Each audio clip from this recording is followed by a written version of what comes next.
Hai teman-teman, sebelumnya Assalamualaikum warahmatullahi wabarakatuh.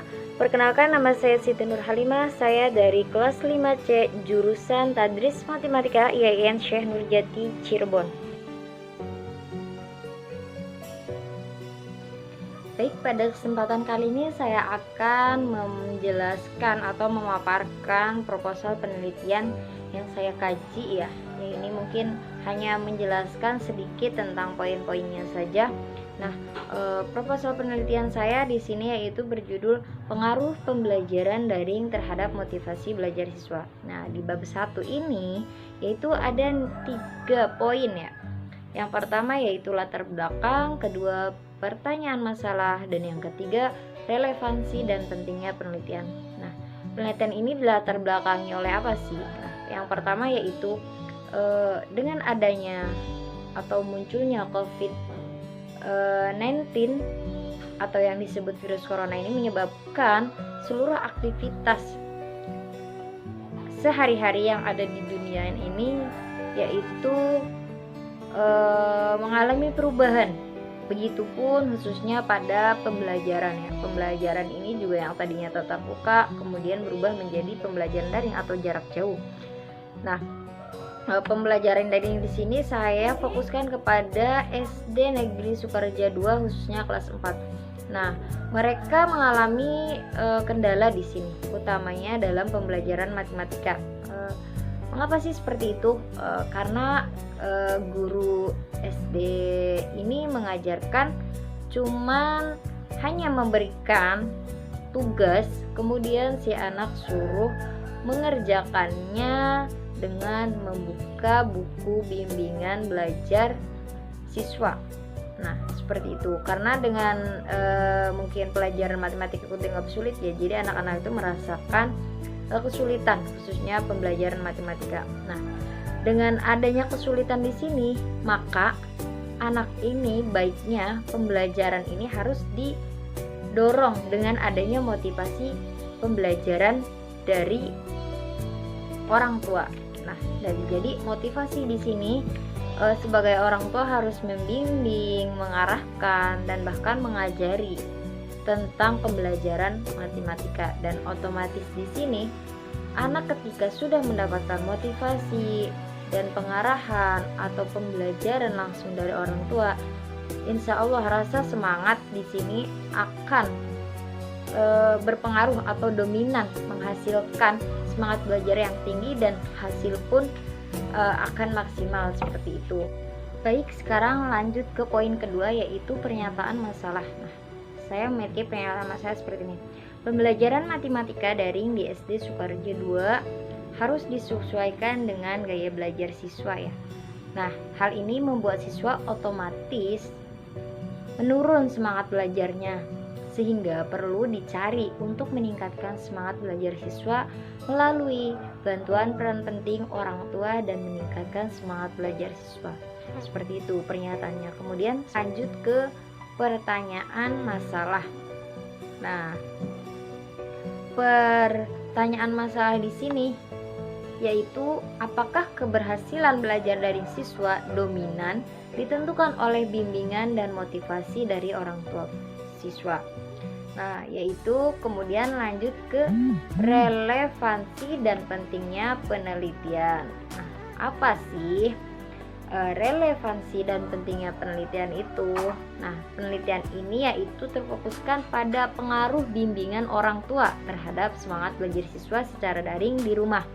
Dan penelitian ini yaitu berguna bagi siswa, orang tua, begitupun guru. Karena dengan adanya penelitian ini kita akan mengetahui seberapa besar peran penting orang tua dalam meningkatkan semangat belajar siswa serta hasil belajar siswa, seperti itu. Baik, sekarang lanjut ke bab 2. Nah, di bab 2 di sini yaitu ada 3 nilai poin penting: tinjauan konseptual, tinjauan teori, dan tinjauan hasil penelitian. Nah, tinjauan konseptual di sini yaitu ada 2 poin ya, yaitu pembelajaran daring dan motivasi belajar. Nah, dari beberapa para ahli saya menyimpulkan bahwa pembelajaran daring yaitu sistem suatu jaringan komputer yang jaringannya saling terkoneksi ke seluruh penjuru dunia, yang dapat mengirimkan data baik berupa teks, pesan, grafis, maupun suara, dan berguna sebagai alat bantu pendidikan pedagogik untuk memfasilitasi pembentuk proses belajar dan pengetahuan melalui aksi dan interaksi yang berarti. Nah, dari beberapa sumber juga saya menyimpulkan yang pengertian motivasi belajar adalah suatu dorongan seseorang kepada seorang untuk meningkatkan rasa semangat belajar untuk mencapai tujuan tertentu yang ingin dicapai. Termasuk kan tadi motivasi orang tua ya, orang tua itu termasuk dari motivasi belajar juga. Seperti itulah tinjauan teori yang saya gunakan di sini ya, yaitu dengan menggunakan teori belajar humanistik. Baik, tinjauan teori yang saya gunakan di sini di penelitian ini yaitu menggunakan teori belajar humanistik, yang artinya metode pembelajaran yang fokus pada peserta didik guna mengembangkan potensinya. Hubungan dari konsep teori di sini yaitu dorongan motivasi dari orang tua untuk memotivasi siswa agar siswa semangat dalam pembelajaran daring. Nah, meningkatkannya di sini yaitu sama halnya dengan peserta didik dalam pembelajaran daring, dan itu termasuk teori belajar humanistik. Nah, seperti itu. Baik, selanjutnya yaitu tinjauan hasil penelitian terdahulu. Nah, hasil penelitian terdahulu yaitu menyatakan bahwa dalam kondisi pandemi seperti ini, anak membutuhkan bimbingan dan dampingan langsung dari orang tua sebagai pengganti guru. Dan peran orang tua selama proses belajar online adalah fasilitator sebagai pengganti guru, seperti itu. Kemudian penelitian yang kedua yaitu hasil penelitiannya, orang tua harus berperan aktif dalam memberikan semangat kepada peserta didik agar terus belajar dan dapat membagi waktu peserta didik dengan baik. Kemudian orang tua harus memberikan motivasi kepada peserta didik saat mengerjakan tugas di rumah, karena pemberian motivasi penting bagi pendidik supaya dapat belajar dengan baik. Nah, kemudian hasil penelitian yang ketiga seperti ini. Diperlukan dorongan untuk menggerakkan siswa agar semangat belajar siswa dapat memiliki prestasi belajar di dalam kondisi yang serba terbatas seperti saat ini. Dibutuhkan pemahaman, kreativitas guru, dan mengemas pembelajaran online agar menarik perhatian dan motivasi siswa mengikuti pembelajaran online, pemilihan pendekatan model, dan lainnya. Nah, dari penelitian-penelitian terdahulu, maka dengan adanya penelitian terdahulu seperti itu, saya menulis penelitian, yaitu penulis akan meneliti peran penting orang tua dominan sebagai motivasi belajar siswa dan keberhasilan siswa dalam proses pembelajaran daring.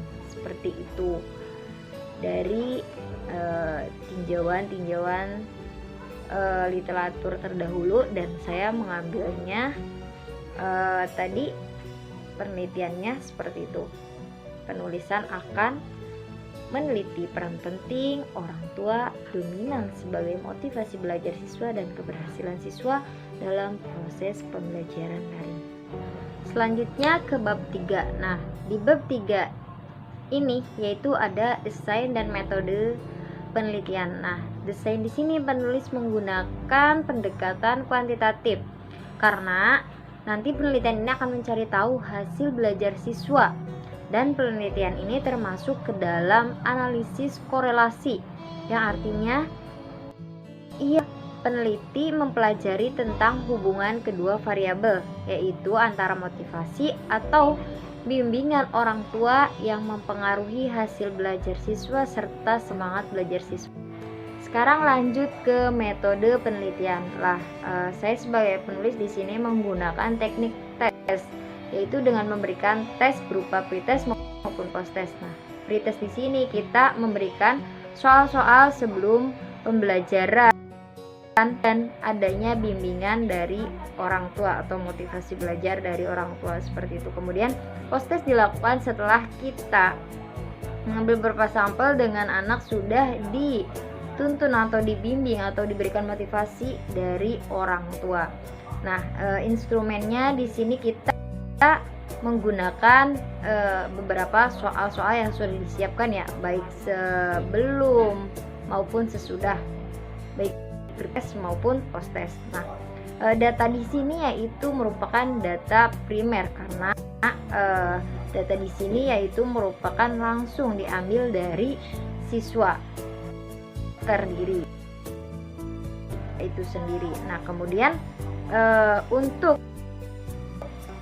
data penelitian ini mengambil beberapa siswa ya. Sampel beberapa siswa ini yaitu teknik penulis akan menggunakan analisis data korelasi. Nah, dari situ nanti kita akan mengetahui karena kan sudah hasil post-test dan pre-test nih. Nah, apakah benar nanti terbukti pertanyaan tersebut itu apakah emang dominan orang tua ini sangat berpengaruh terhadap semangat dan hasil belajar siswa ini. Dan ini sudah terjawab ya atau sudah terbukti gitu bahwa emang membuktikan bahwa motivasi belajar orang tua ini sangat penting dan sangat dominan. Mungkin seperti itu saja pemaparan soal penelitian yang saya buat. Kurang lebihnya mohon dimaafkan bila ada salah kata-kata ataupun pemaparan materi yang kurang jelas, mohon dimaafkan. Cukup sekian dari saya, kurang lebihnya